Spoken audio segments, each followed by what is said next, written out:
What if the ocean's most complete killing machine woke up in a sea that had already replaced it? Off the coast of Monterey, the water bends, the light folds, and something falls out of a warp that closed 12 million years too late. It is small, it is cold, and it is already drowning. This is a newborn Leviathan, a sperm whale built to hunt other whales, carrying the largest biting teeth any animal has ever grown. But right now it carries none of that. It carries lungs. It is not a fish. If it does not break the surface in the next few minutes, this story ends before it starts. So the calf claws upward through cold black water, and the surface keeps not arriving. When it finally breaks through and takes its first breath, the air is thin and the sea is freezing and nothing here smells like home. It has survived its first minute. That is all it has done. Its body was tuned for warm Miocene seas, and this modern deep runs close to icy. The cold pulls at it from the inside, slowing the muscle, slowing the mind, and every hunt has to pay that cold back first. It lunges at a school of sardines and they simply fold around it and vanish. It chases a rockfish and runs out of speed in seconds, watching the meal it needed disappear into the green. Hunger becomes a second kind of drowning. The calf learns its first rule the hard way. Out here, size is a promise, not a weapon. Not yet, so it stops charging and starts waiting. It sinks into the kelp, drops its heartbeat, and lets the ocean forget it is there.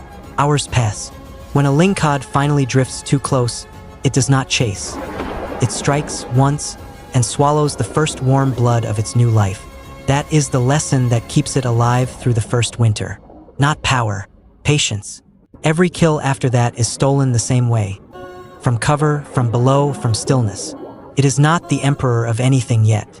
It is a small cold thing learning to steal. And then the old blood does what it was built to do. Leviathan did not grow to a modern limit. It grew like a weapon being forged. In 3 years, it clears 5 meters. In 6, it passes 10. Its skin thickens into a dense wall of blubber that the cold can no longer reach. His jaws widen. His teeth stop being tools and start being blades of bone, each one longer than your hand, each one locking against the next like a closing trap. With every season, it eats higher up the food chain. First the sharks that once circled it, then seals, then the small whales that used to ignore it completely. But growth alone does not make it untouchable, and the ocean makes sure it learns that too. Somewhere around 8 meters, still proud, still hungry, it charges a pod of Risso's dolphins in open water, and the sea answers with speed it cannot match. The pod scatters, circles, and darts at its blind flanks from 3 directions at once, and it wheels and snaps at water while they slip away laughing. It does not win. It barely disengages, and it files the lesson away where the old blood can reach it. Never pick a fight with numbers in open water. Wait for the ground to favor you first. By 10 meters, the ocean starts to move out of its way on its own. A great white slides in on a scent trail, senses the electric field of something far larger than it, and turns without ever testing the water. The predator that inherited these waters when the ancient giants died has just met one of those giants, back from the dead, and decided it wants no part of the answer. By its 15th year, it is finished. A 17-meter adult, 40 tons of scarred muscle, a skull healed into a battering ram, and a bite that scientists estimate could crush bone in a single closure. It no longer hides in the kelp. It moves in open water, in daylight, gliding down the wall of the Monterey Canyon, while everything smaller flattens into the rock and waits for it to pass. For a while, nothing challenges it at all. Nothing, until the day it drops a young minke whale in open water and the blood spreads too far, too fast.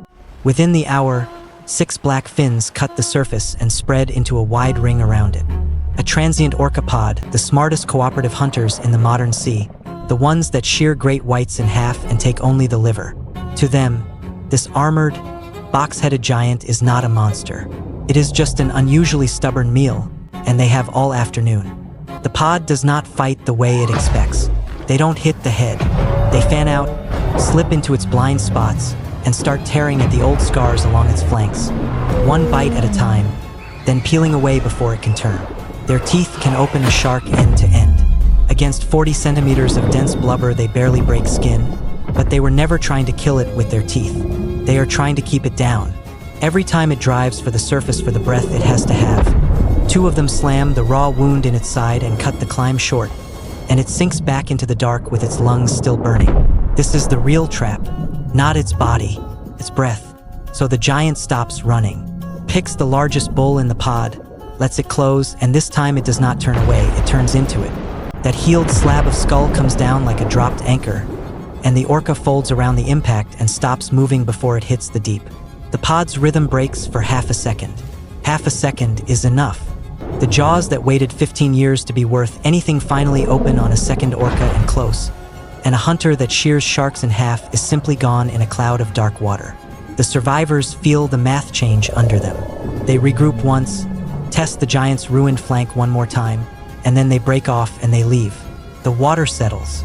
The giant hangs just under the surface, one flipper torn to the bone, its flanks open to the muscle, breathing in slow, ragged pulls it can barely afford. It won.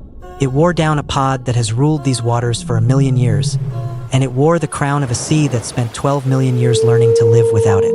But when it finally rises all the way and calls out into the dark, nothing calls back. There is no pod of its own kind waiting past the reef. There never will be. The last Leviathan holds the whole ocean in its jaws, and holds it completely alone.